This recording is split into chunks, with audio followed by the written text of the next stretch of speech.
All right, guys. So we had an amazing Cavs-Pistons Game 3, but this is YouTube, so we start with the Lakers. I've had a great time seeing LeBron in the playoffs again. It's really just felt like the same game 3 times in a row, man.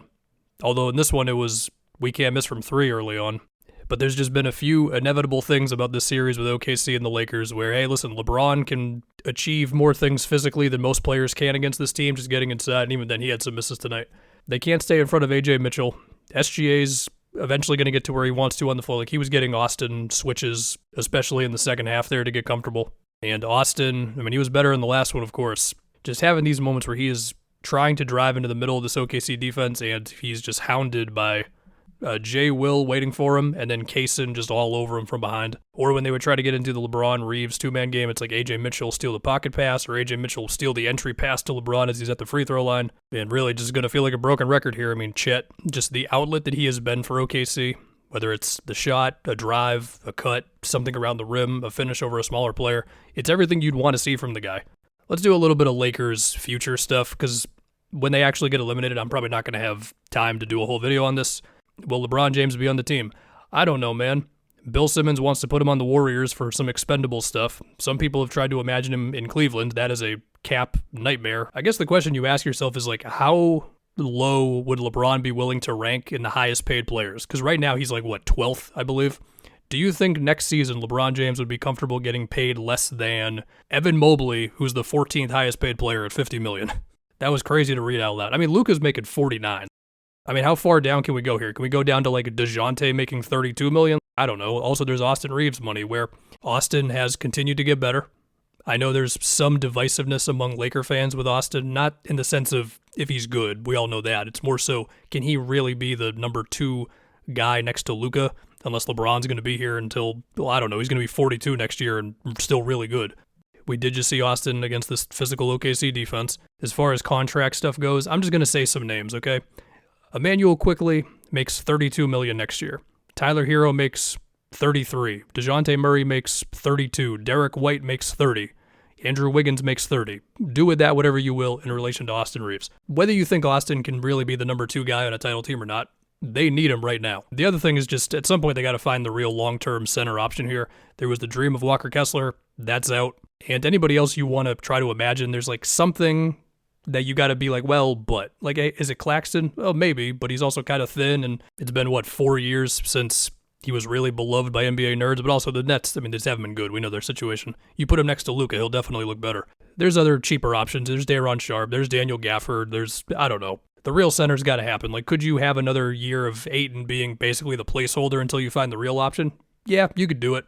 Although after today with Doris Burke roasting him on national television, I don't know, whatever. And then the rest of it is they need an influx of 3-and-D guys. Do you want to imagine them trading Austin for somebody better than Austin to be like the better number 2 guy next to Luka long term? Yeah, I mean, you can imagine it, but you can't trade him if he's not on your team. So I imagine he will be on the team next year on, quite a bit more money than he's making now. What's it, a $14 million player option? Anyway, that's it on the Lakers for now. There's going to be a lot of Laker discussion this offseason, as there always is, but especially this offseason. All right, that's enough Lakers stuff. Overall, they're doing pretty good. Would have been great to see Luka in the playoffs. Round 1, I had a great time. So let's go to this crazy Cavs-Pistons Game 3. The Cavs keep their season alive. James Harden, he found the matchup. It's go at Tobias Harris from the top of the key. There was still a little bit of attacking Duncan as well. It did feel like 2 or 3 different games in one. Like in the beginning, I know it was close after the first quarter, but it felt like Cleveland's defensive intensity was just better, where Mobley or Allen were high up on Cade screens, not allowing him to get as easy of a driving lane, and then that would result in him having to create in a one-on-one versus Dean Wade or Jalen Tyson. Like, both of those guys had good, just straight-up defense on Cade possessions in that first half. They did also miss a couple of decent threes throughout this. Like, occasionally the Cavs would load up one side of the floor. Javante's missing a good 3. Dennis is missing a good 3. Donovan Mitchell just came out of the gates cooking in transition, making tough jumpers, whatever. And then Harden had like a couple of possessions in the first quarter of going at Tobias. One was a Schroeder 3. One was, I think he got a layup out of it, whatever. So everything was just cooking more for Cleveland early on, right? They have a double-digit lead going into the half, and then as the Pistons do, they just make it a game because this team is relentless. I have to say, with Tobias having another game of 20-something points, once again making short jumpers and just getting physical with guys, I feel like I'm not appreciating enough the run that Tobias Harris is on right now. I mean, there are possessions in these games. Like in the last game, it was fourth quarter of Tobias, go ahead, just go to work on Max Strus. Like, it's crazy, right?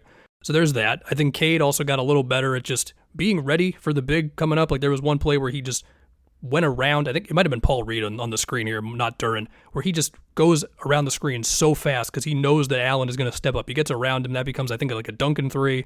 Asar had a couple of good possessions of just the middle of the floor because he knows they're not guarding him, so he's going to cut, he's going to drive, make the next pass, whatever. Duncan is just getting open on random flares and pin downs or just making a crazy bank shot where he's not really that open. And the Pistons, I mean, defensively, they just had a few possessions of just, it was like the Javonte Green, Karis LeVert, Cade, and I think Paul Reed was out there as well, lineup that was just hounding like Mitchell on the ball or maybe Strus on a drive, whatever. Also, similar to Tobias, Jared Allen just in the flow of the game is just finding his way to like 7 for 10 shooting in 2 straight games, lob threat, release valve, middle of the floor, whatever it might be. And then we get a fourth quarter of just a lot of stuff.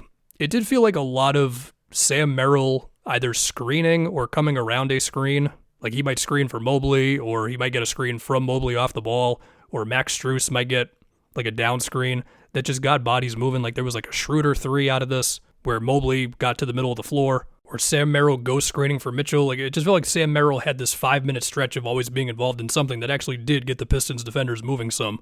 And while, I mean, for the game overall, Cade was like 10 for 27 with 8 turnovers. He did have a stretch in that fourth, it felt like, of just getting to Mitchell to get to his mid-range, or they'd run little actions where Cade gets a screen, and then Javonte and Duncan are screening for each other off the ball at the same time, and I think it was Javonte got wide open off of this. So there was some pretty smart just basketball stuff going on, as well as a air ball from Asar. He also made that almost a 3 when they left him open the other time. And then it just pretty much became who was either going to screw up or do something crazy first. And, I mean, listen, I've said a lot of nice things about Cade these playoffs, and he obviously played a role in them almost winning this, but he did have those 3 turnovers where, I mean, when Max Strus stole it on the inbound, like, yeah, that was crazy reaction timing from Strus or anticipation or whatever. A wild play. Then he just picks his dribble up as he thinks Duren is open, but Jared Allen's already backing up, so that's a turnover. And then another one where he just kind of overdrives into a packed paint, and then he's just scrambling to get it out. And then on the other end, you had James Harden. He was saving it all for the end here where, like 3 or 4 jumpers of just mostly going at Tobias.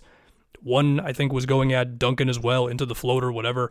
I mean, that's just how it's probably going to have to be for Harden. I mean, this Pistons defense, if it's Asar, if it's Holland, or just if it's Duren or Reed rotating well in this stuff, or if it's Stu waiting for him at the rim, like all this is difficult. But if you can just isolate Duncan or Tobias, that's probably going to be his best shot. And he did it. I mean, through 2 games, it was, this guy's got to be better. Well, he was better in this one. So it was a pretty good time. I do think the Pistons once again went to their 3 shooters around Cade and Duren lineup for at least parts of the fourth. And the optimistic spin on this for Cleveland is that you have still mostly held Jalen Duren down, besides those dunks late in one of the games. And I guess you tell yourself that Tobias Harris and Duncan Robinson can't keep up this level of scoring. Now, I mean, Duncan is just getting open on some of these off-ball actions, not all of them. Some of them he is making some crazy shots.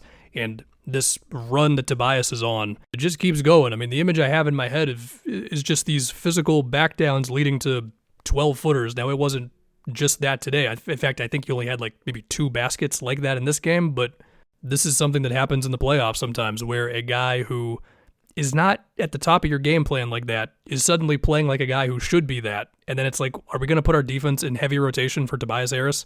So yeah, game 4 should be great. The Cavs played like their season was on the line. Good stuff. And yeah, that's about it, man. We got the lottery tomorrow. Knicks Phillies 3-0, so we can just do a reaction to the lottery in the middle of that game. No one's going to mind. So that's it, guys. Have a good one.